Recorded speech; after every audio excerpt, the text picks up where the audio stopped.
Welcome to Vital Voices of the Environment, a Marstel Day production. This is Rebecca Rubin.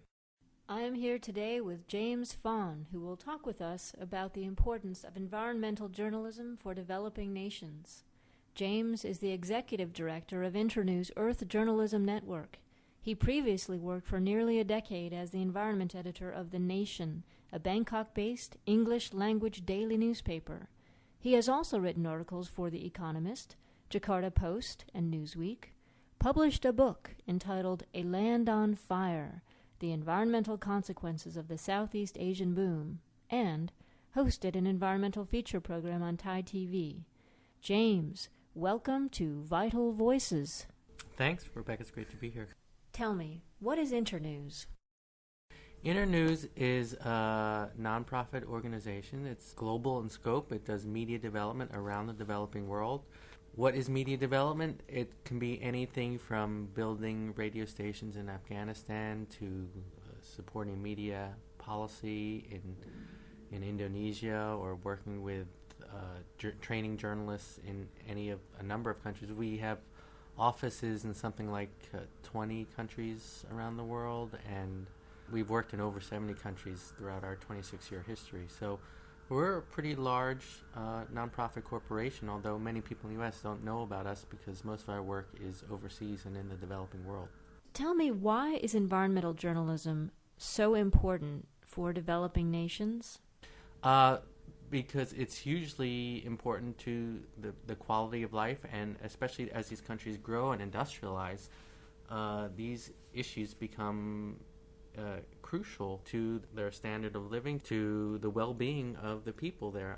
Sometimes in the U.S. we hear the people assert that environment is, quote, a luxury issue. It's something that people only care about after they've satisfied their daily needs and met their survival goals.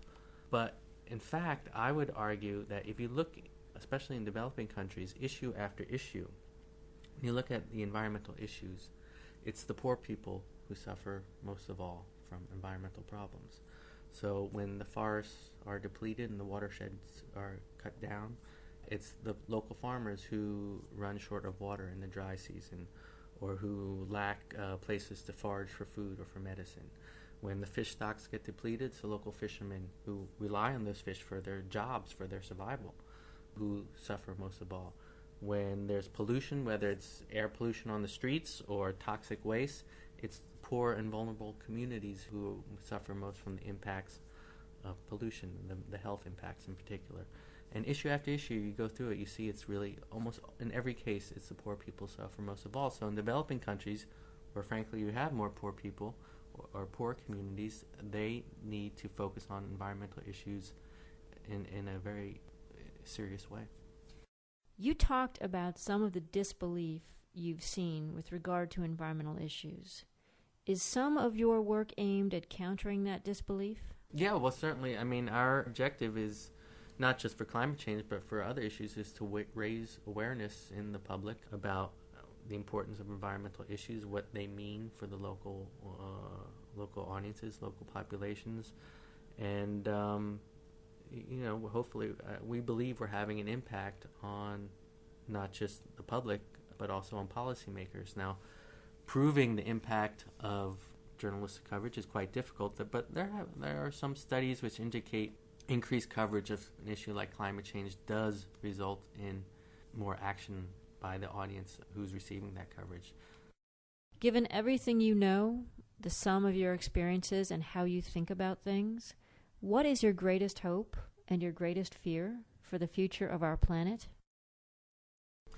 My greatest hope is that, and I am an optimist, is that we can have a world where we do continue to grow economically, because I do think growth is an important value.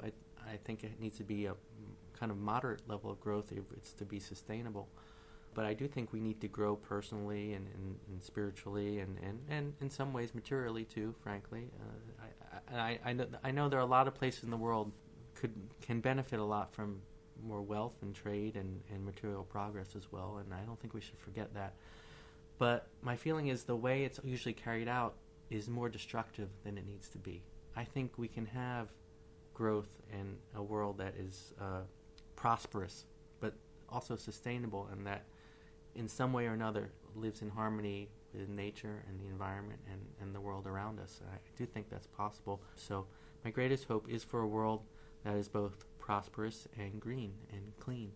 And that's, I think, ultimately what I'm working for, and I'm trying to do that through information. My greatest fear, though, is that in the rush to attain this material progress, that they'll ignore some of the most important things that are necessary for a good quality of life and for prosperity itself. Ignore, the sense of community that makes people actually happy. I think a lot of the problem is just a lack of trust, a lack of communication, a lack of information about what is possible and what is necessary to create a world that is both clean and green and prosperous. James, thank you so much for being with us today and sharing your insights and perspectives on the criticality of environmental journalism today. Thanks. Thank you. This has been Vital Voices of the Environment, a Marstel Day production.